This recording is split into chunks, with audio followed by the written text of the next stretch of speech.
On this episode, we're going to talk special weapons on Necromunda. This episode is brought to you by Chimerix Kush, the finest loud that the artisan growers at House Escher have ever devised. Chimerix Kush, keep the whole gang happy. Puff Puff Pass. Dome Runners TV, your guide to the Underhive and beyond. Hey there, scabby scummers and gangers. Crimson Oracle here with another episode of Dome Runners TV. Today we are going to be talking about special weapons in Necromunda, what they cost, how hard they are to get, and of course, whether or not they're any good. I'm going to delve into each one, and then I would love to hear everyone's feedback about what your favorite special weapons are, why you take them, and which gangs you like to take them for. Because obviously, what special weapons work for some gangs don't work for others.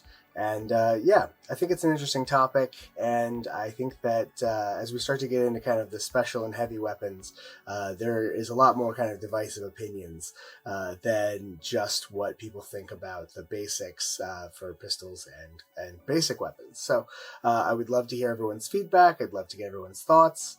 And of course, I'd like to say, sorry I haven't updated in almost a week. I have been dealing with being sick. I'm going to have the next episode of The Frontier up later this week. I got some stuff I want to tackle first, starting with this.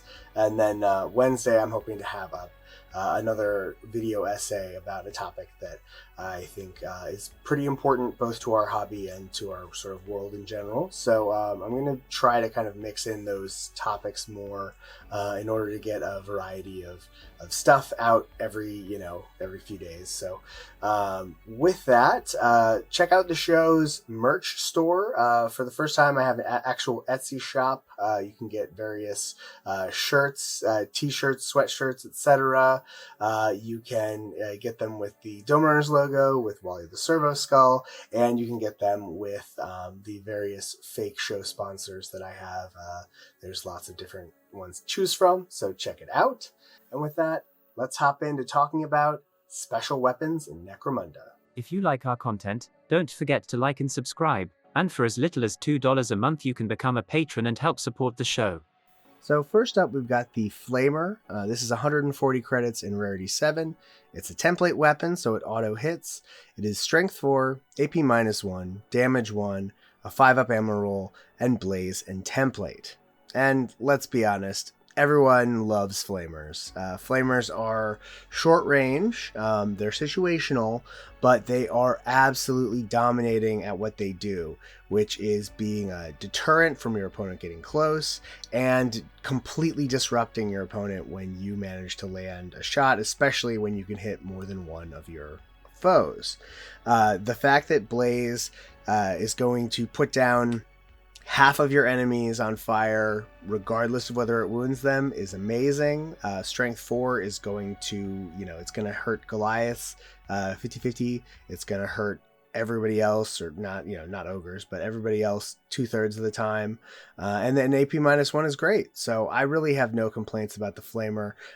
It is a board control weapon. It's obviously best on fast fighters or in situations where you're going to be doing a lot of close-up fighting. So you might want to consider other options if you're, say, playing in the Ash Wastes, where closing with the enemy is not always going to be possible. Next up, we have the Grav Gun at 120 credits and Rarity 11. It's another relatively short-range weapon at 9-inch short range and 18-inch long range. It has +1 to hit at short range, and it is Strength Star because the Graviton Pulse rule, and it has AP -1, Damage 2, and a 5-up ammo roll. It shoots a 3-up blast with concussion. And Graviton Pulse has the unique rule that instead of rolling to wound normally, your opponent must instead roll underneath their strength in order to avoid being damaged by the weapon.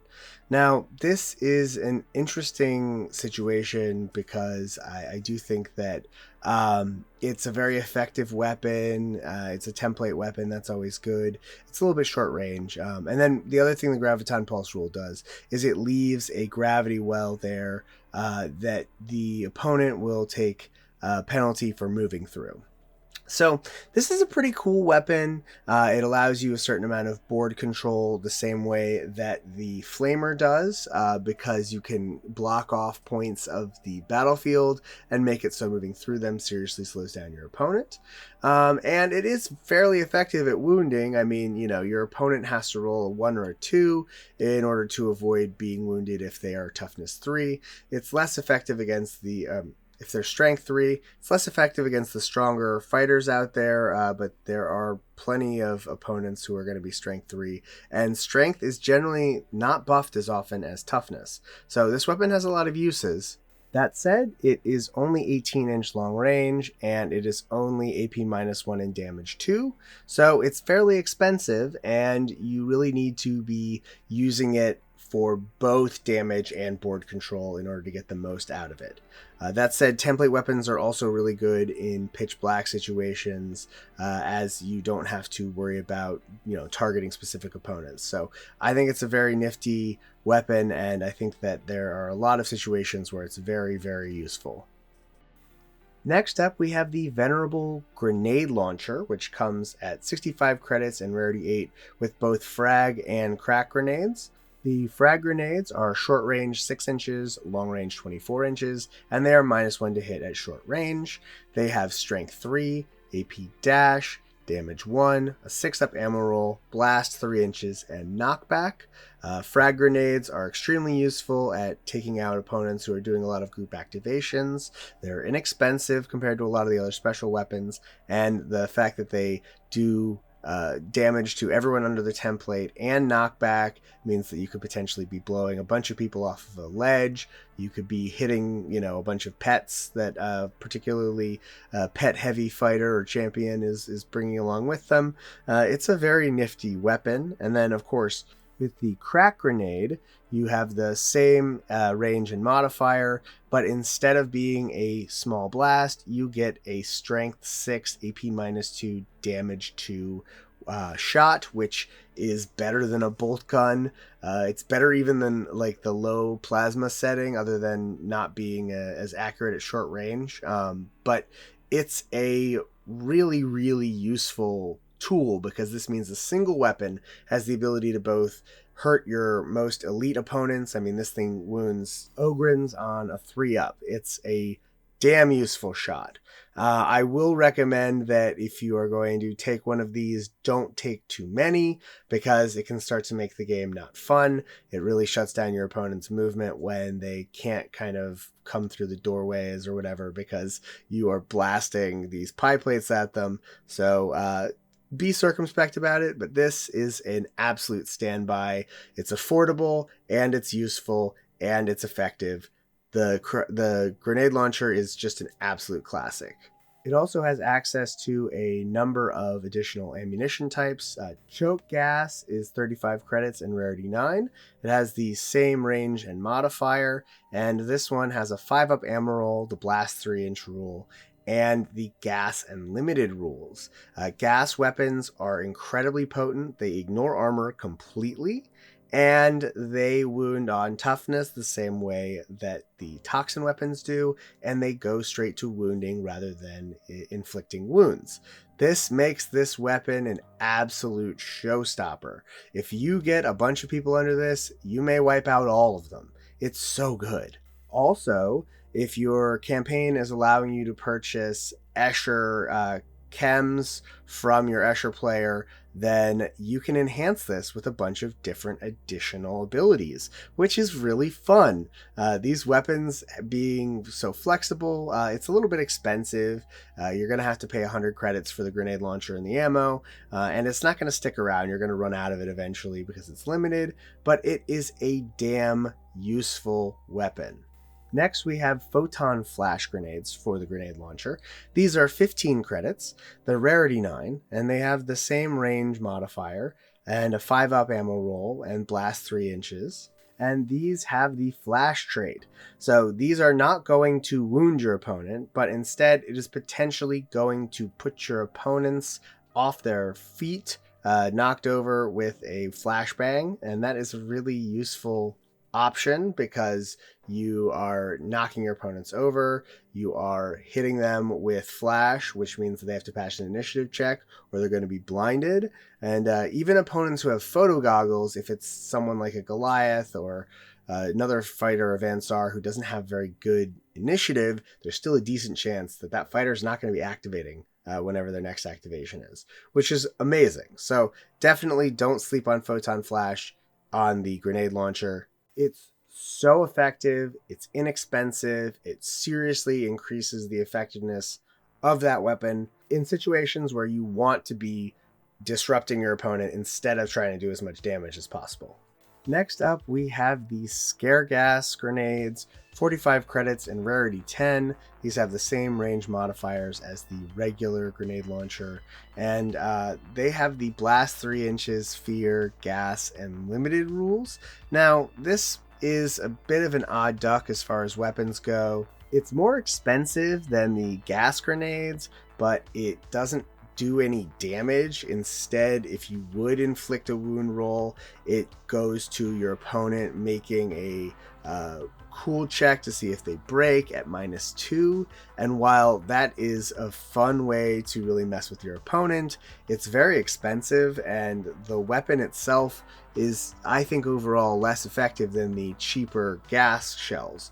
Now, I will say that it is something that can be combined with the various Escher toxins. So if you do have that option, that might change the calculus for whether this is a useful item or ammo for your gang. But personally, I don't really rate this one. I just don't really see when I would take this instead of the gas grenades. Now we have the smoke grenades for the grenade launcher. These are 15 credits like the Photon Flash. They have the same range modifiers. They have a 4-up ammo roll, and they have the Blast Star rule and smoke because the smoke grenade has a specific range based off of the smoke rule. And this is a classic. It's not going to hurt your opponent in any way, but it is a really great tool for shutting down shooting in certain areas of the board. It's especially good to pair with photo goggles or various other weapon attachments that can shoot through the smoke. If you can shoot at your opponent, they can't shoot back at you, then you're already ahead. So this is a good one, but of course you want to be using it early and you want to be getting it out on the field in a way that is not blocking your own fighters. If you are running a close combat gang, then smoke should be part of your strategy at all times. Worst case scenario, it causes your opponent to have to invest a bunch of credits into photo goggles and infrasights and the like, and that is always going to be to your benefit because those are weapons that those are expenses that your opponent is not spending on upgrades that are doing more damage or keeping them alive longer. So definitely smoke is a go-to upgrade for the grenade launcher. And finally, of our grenade launcher rounds, we have the stun round. 25 credits, Rarity 8. These are short 6, long 24 with no to hit modifier. They're strength 2, AP -1, damage 1, ammo roll 4 up, concussion, and rapid fire. This is a really interesting thing to throw on your grenade launcher. It turns it into a kind of sort of stun gun that is just gunning down people. I don't really know. I can't really quite imagine what it looks like. I guess it's maybe like those stun, those plastic like bullet grenade things that they shoot at protesters, that kind of thing.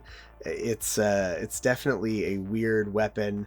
I'm not sure if it's quite what I would spend my credits on, but I do think that it's fun to take the weapon and give it a wildly different firing type. Most of the grenades are, grenades of various types and sorts. This is something completely different and radically changes your grenade launcher. Next up, we have the Long Las at 20 credits and common. It has an 18-inch short range and 36-inch long range, and a +1 to hit at long range. It's strength 4 with no AP, damage 1, and a 2-up ammo roll and plentiful. This is the first of your 2 sort of sniper rifle options. Because it's a las weapon, it's incredibly dependable, but it doesn't have that oomph that the long rifle has. There's no AP, but it's cheaper. This one I think there's totally a case for taking it. It's a small credit increase over the cost of a regular las gun, and it does have strength 4, which is really nice, plus the longer range. I could definitely see the case for taking it. I personally have never really used it because as far as special weapons go, it doesn't really wow me. It's not doing as much damage as even a bolt gun, so I'm not blown away by it, but it is pretty interesting. I think that there's a case for taking it for sure. I could definitely see taking the long las in a gang that's trying to add as many champions as possible without making your champions too expensive. I could see it as a secondary weapon to throw on someone who's got a really nice pistol, but it does feel like the least special of all of the special weapons. And next we have the long rifle at 30 credits and rarity 7, short range of 24 inches, long range of 48 inches, plus 1 to hit at long range, strength 4, AP -1, damage 1, 4-up ammo roll, and knockback. This is your bog standard sniper rifle. It's a very useful weapon. It is able to, at least punch into armor a little bit. It can actually do some light anti-vehicle work if you are shooting at some of the light vehicles in the game. It is a all-rounder. I think that there's very few situations where taking a long rifle is a bad idea. I will say that if you are going to be dealing with a lot of close-up combat, that's pretty much the one situation where I would avoid it, because the -1 to hit at short range is pretty rough. But overall, the long rifle is a great utility weapon. Having +1 to hit on your opponents who are all the way on the other side of the board is really great. Strength 4 is always useful. And like I said, the AP actually has enough AP to sort of do something unlike the previous long las. And of course, it's always fun to knock somebody off a building. Next up, we have the Meltagun at 135 credits and rarity 11. It is short range 6 inches, long range 12 inches. It's +1 to hit at short range, strength 8, AP -4, damage 3, ammo roll 4 up, melta, and scarce. And good God, this thing is an absolute beast of a weapon. The only thing holding it back is the short range and the fact that you can only target one opponent, which means that you are probably going to overkill whatever it is that you're hitting, unless it's like a cargo 8 ridge hauler. It rolls an extra damage dice when you are doing damage to a vehicle at short range, and at short range, if you would roll an injury dice, it automatically takes your opponent out of action, which is fitting for how absolutely brutal a Meltagun is supposed to be on the battlefield. But good God, these things are dangerous. They're expensive and they're short range, so you're going to have to be very strategic about how you use them.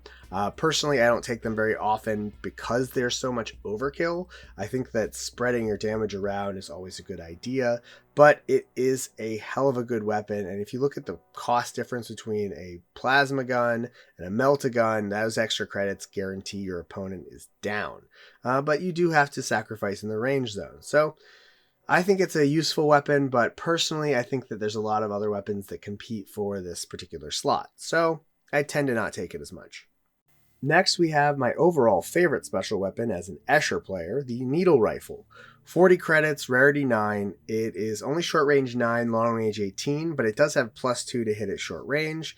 It has strength dash, AP -2, damage dash, ammo roll of 6 up, scarce, silent, and toxin.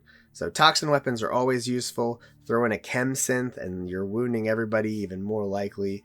You've got the fact that it's +2 to hit at short range, which on its own is pretty useful, but when paired with certain equipment that allows you to use your short range at long range, if you're aiming, then suddenly you are able to really accurately put your opponent down as long as you pick a good spot for you to sort of not snipe from, but a good point, a vantage point for targeting your opponent.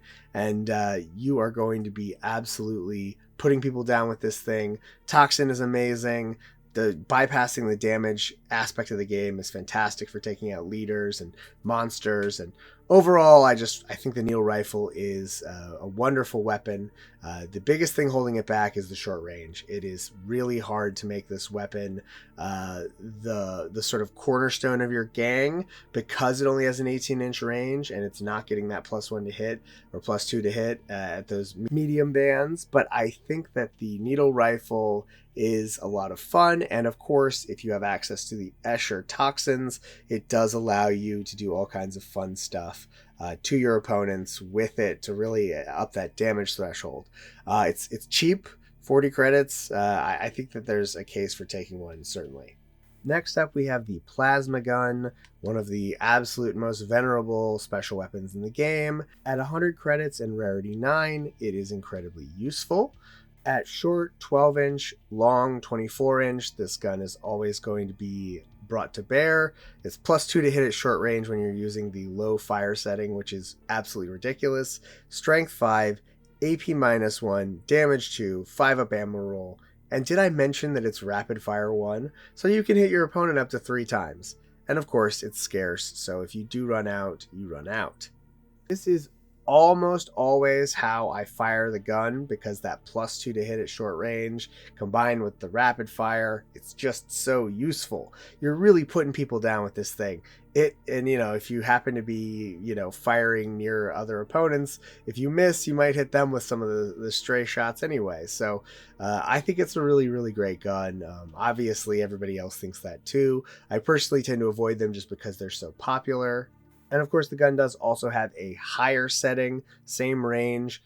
This time it's only +1 to hit at short range, but it's strength 7, AP -2, damage 3, and scarce and unstable. So losing rapid fire hurts, but being able to hit at strength 7 is fantastic. And then the AP -2 and damage 3 make this an absolute armor shredder. It will go through almost every vehicle in the game like butter. The Cargo 8 is a weird exception. I really can't speak highly enough about the high setting on the plasma gun.